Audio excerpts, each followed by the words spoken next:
From the station working for you, this is Good Morning Indiana, streaming now. Now at 4:30, new updates from Indiana health officials on COVID-19. The services some hospitals are putting off to handle the increase in patients, and a look at the state's plan for vaccinations. Months after recovering from the virus, some patients are still experiencing symptoms, what doctors say can be long-term effects of COVID-19. And Hoosiers are working together to make sure that their neighbors can enjoy a meal this Thanksgiving. How one local group is also helping beyond the turkey dinner. At 4:30, though, we want to thank you for joining us here on this Thursday. I'm Lauren Casey, and Todd Clausen is standing by with a check of our forecast for today. Todd, what can we expect on this Thursday morning? You know, today it's all about the wind once again. Another wind advisory is in place across central Indiana. It's not terrible here this morning, but as the day goes on, you're going to notice that wind pick up. Now, the good news is it's a southerly wind, if you want to find a silver lining in this, and that's keeping the temperatures up this morning as we're sitting in the 40s compared to yesterday morning when we were down in the 20s and 30s. 46 right now in Indy, 48 in Bloomington, as well as the Muncie area. And wind speeds right now anywhere from 8 to 21 miles per hour. That's the highest that we have over in Greencastle. 15 mile per hour wind gusts up in the Kokomo area. But again, these will be increasing as the day goes on, and that's why the National Weather Service has this wind advisory in place for all of central Indiana for gusts this afternoon that could be as high as 40 to maybe even 50 miles per hour. So prepare yourself for that. I know it's my garbage day, and so make sure you check on those garbage cans here throughout the course of the day today, or that patio furniture if you have it in the backyard. As far as any rain potential, there's none in the forecast today. There'll be a little bit of cloud cover at times, but temperatures will warm through the 40s pretty quickly, 50s pretty quickly as well. And by this afternoon, we're climbing up into the 60s, so it's mild but windy with those strong gusts building in, Lauren, as the day goes on. All right, Todd, thank you. Let's take a look at traffic as you're heading out the door this Thursday morning, dark and early. This is I-65 at West Street and MLK. So as you're heading into the downtown area, in and out of the downtown area from the north and northwest sides, things are traveling smoothly. Just keep in mind up near 30th Street where you are using MLK to get on and off the interstate. We do have that ramp work continuing on those ramps that have been closed for a while. One off ramp, one on ramp. That will wrap up tomorrow evening, so we'll keep you updated. Well, new information this morning on the impact COVID-19 is having on Hoosiers. The governor and state health commissioner are addressing some growing concerns as cases continue to increase. The Indiana State Health Department reports another day with more than 6,000 new cases. That brings the total number of cases to 268,222. 60 new deaths were also confirmed, making November one of the deadliest months since the summer. 736 Hoosiers have died with the virus so far this month. That's 17 more than the total number in October. So here's a look at the updated case metrics for each county. 21 counties are now in the red, or the highest risk status. That's more than double the number last week. As a reminder, according to the statewide order, the colored categories designate the limit on social gatherings. Red counties have a limit of 25 people. Those in orange have a limit of no more than 50. State health officials warn that Indiana could face months more of surging cases, which have already started to overwhelm local hospitals. In Wednesday's press conference, some hospital executives say they are now postponing outpatient surgeries and screenings so that staffers can be reassigned to handle the increase in COVID patients. Because we've had to redeploy caregivers to inpatient and critical care units, other areas such as surgery, endoscopy, our physician practices have to delay patient care, which is never in the best interest of our patients. I'd say just imagine if your loved one had a preventative screening colonoscopy scheduled and that screening was postponed. What if your loved one had a growing tumor that could not be discovered for 2 to 3 months? Or imagine if your wife, your mother, your grandmother, or your daughter had to wait to see their physician to discuss a lump found in her breast. These challenges are real and are happening every day. Well, state health officials also discussed preparations for when a COVID-19 vaccine is available. Chief Medical Officer Dr. Lindsay Weaver says right now 50 hospitals are ready to distribute the vaccine. Before it's distributed, a vaccine team will review the results and the research to make sure that it's safe. At this point, Dr. Weaver says it will not be available for children. The vaccine we expect to receive initially has only been tested in individuals 18 years and older, so it will not be available to children. However, Pfizer has expanded its trial to include children as young as 12, so we will be watching for additional research. We also don't know how long protection will last for those who receive the vaccine. That will take additional study from the manufacturers. Well, Dr. Weaver says the vaccine will be first made available for those frontline workers. WRTV Investigates is learning that COVID-19 testing sites and processing labs are experiencing more delays and backups. Indiana State Health Commissioner Dr. Christina Box addressed the issue, saying that labs are struggling to keep up with the 60,000 tests a day. She says the state is looking to increase the number of labs to help ease the load. Dr. Box also says that some labs are dealing with shortages of the plastic materials needed to run the labs. Right now, the average wait time for a COVID-19 result through IU Health is just over 2 days. However, some are experiencing longer waits. 4:35, as more people are infected and recover from COVID-19, some are experiencing lingering symptoms. Our own Alyssa Donovan explains the long-term impacts of COVID-19 that some patients are dealing with months after their initial infection. While many people infected with coronavirus experience just a few weeks of symptoms, there are some people who are not as lucky. Some patients experience months worth of symptoms and still can't return to their normal life. Pulmonary critical care doctor Sikandar Khan has worked with patients who were treated in the intensive care unit for COVID-19, then sent to a rehab center before finally returning home. A lot of them, even 3 months after leaving the hospital or leaving rehab, are still facing a lot of day-to-day challenges in their health. Recognizing lingering symptoms in patients, IU Health opened the ICU Survivor Center in June, a clinic for long-term COVID-19 patients. So we can continue to help them for the 1 or 2 years or even longer that it takes to really get back to how they were before they got critically ill. Dr. Khan says about 60% of patients they've seen complain about quality of life problems months after having coronavirus. 40% are still experiencing fatigue and stamina issues. And many patients are also developing mental health problems like new depression, new anxiety, or PTSD symptoms. Some are also having trouble with memory and thinking. For our younger patients in particular, hair loss has been very concerning. Again, about 60% of our patients have had a lot of hair loss after surviving the ICU. A symptom that Dr. Khan says is related to the initial inflammation during the infection, and the body will recover from in time.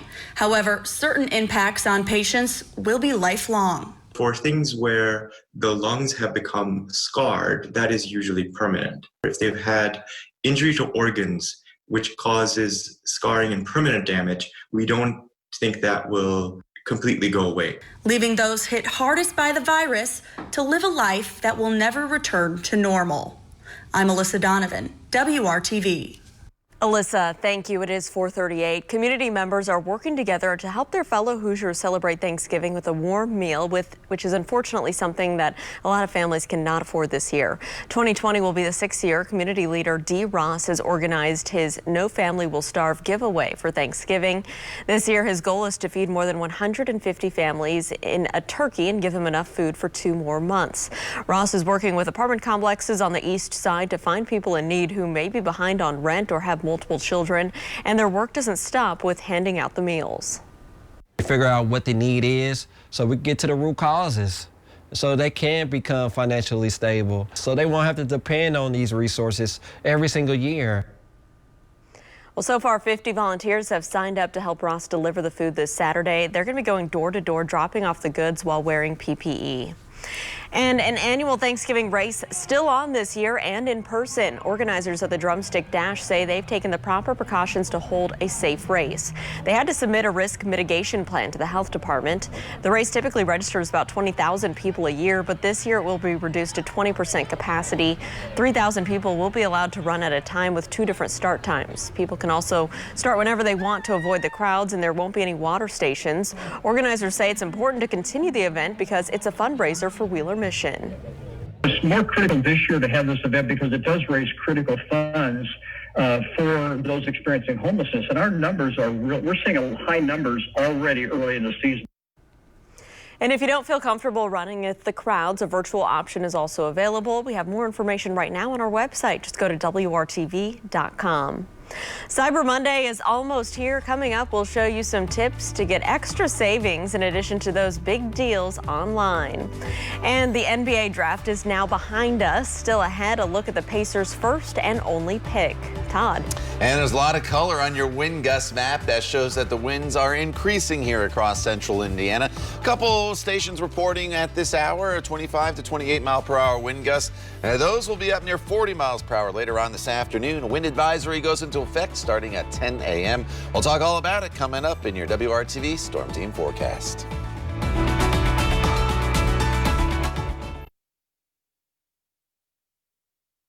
At 4:43, House Democrats are backing Nancy Pelosi to continue as Speaker in the new Congress. The Democrats nominated her Wednesday.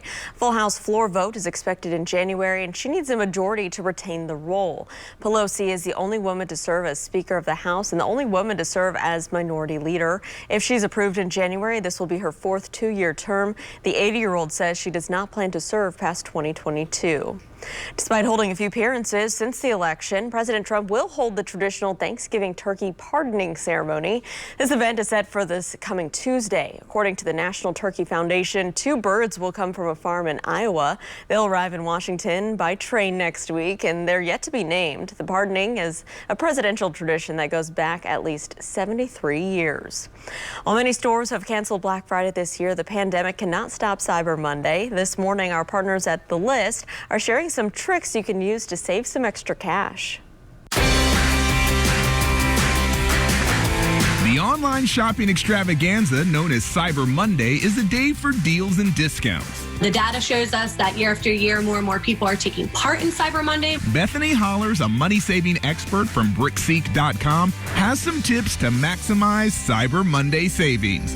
First, use a cashback site. This is regardless of whether or not it's Cyber Monday or a random Thursday in July. If you are not starting your shopping trip at a cashback site like Rakuten or Top Cashback, you're leaving money on the table. These sites partner with hundreds of retailers, helping you save on your entire purchase or individual items. Maybe you'll save 2% on clothing, but you might save 5% on a home decor purchase. So you can click through and select the retailer that you're going to be shopping at, and it will tell you exactly what you're going to save depending on what you buy. And on Cyber Monday, a lot of those retailers will increase the percentage back that they're giving, sometimes even doubling or tripling the normal amount.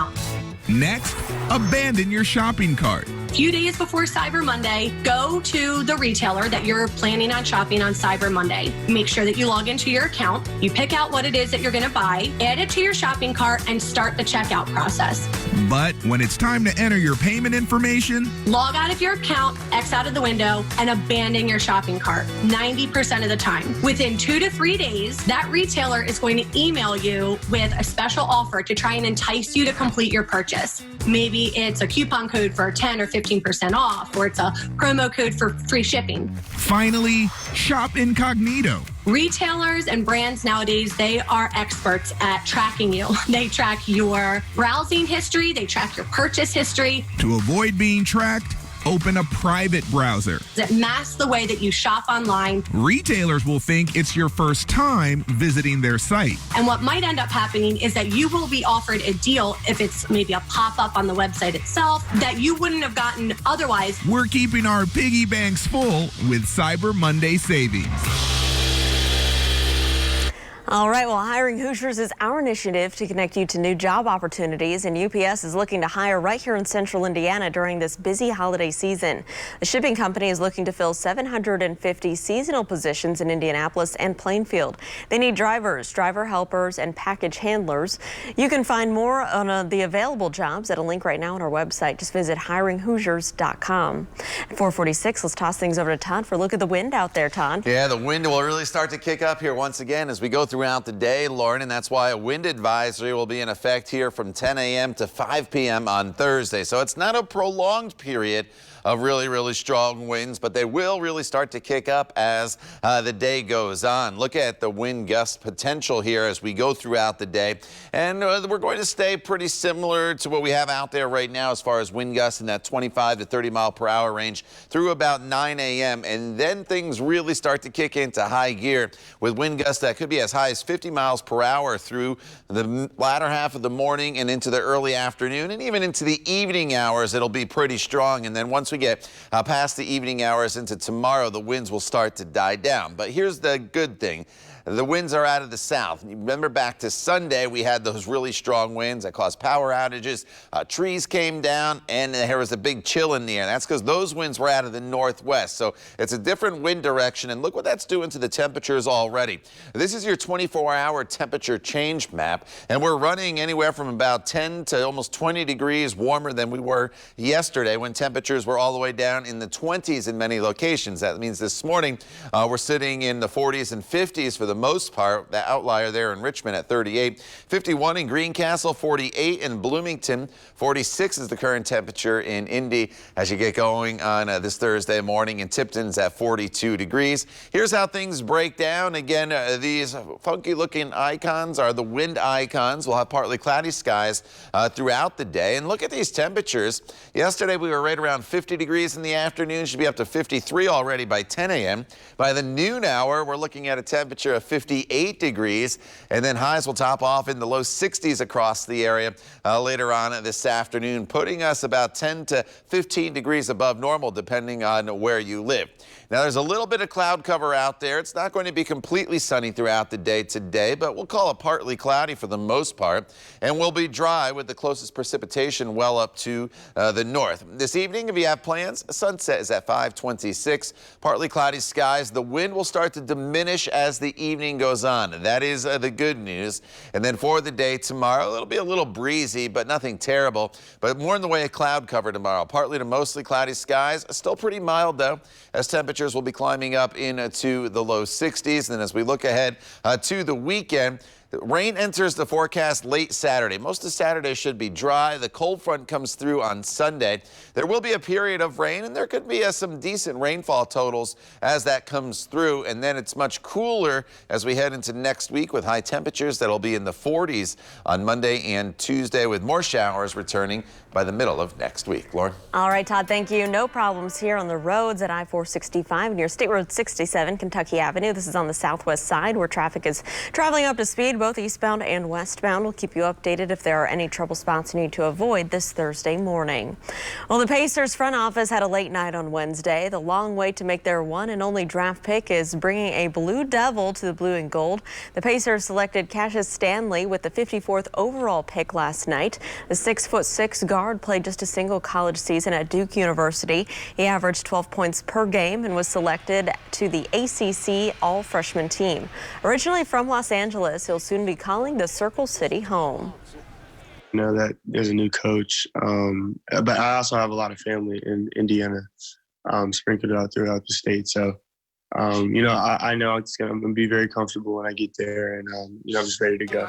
You know, it was just waiting all night pretty much, and it was just about patience. And so I was very patient, and when the phone called, you know, I was very emotional, and I'm just extremely happy. The new NBA season will begin December 22nd. The Pacers will learn part of their schedule after Thanksgiving.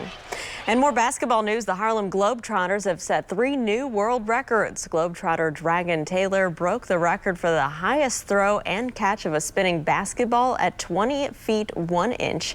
His teammate Wham Middleton made the record-breaking farthest behind the back basketball shot, which is 45 feet 6 inches. And Too Tall Winston now has the most bounced basketball figure 8 moves performed in 1 minute, which is 62. Representatives of the Guinness World Records certified their results at a practice in Atlanta. With the new titles, the Globetrotters have now set a total of 24 records in the team's history. Pretty impressive. Jingle bells, Rudolph the Red-Nosed Reindeer, and All I Want for Christmas Is You, just a few of the holiday favorites we'll soon be listening to. And now dogs can get in the spirit as well. The new Christmas song Meant for Your Furry Friend just after the break. And the Indiana health officials have released new COVID-19 guidelines for Thanksgiving. Coming up at 5 o'clock, the steps they say that you should take to protect yourself and your family over the holidays. It's 4:52. We'll be right back.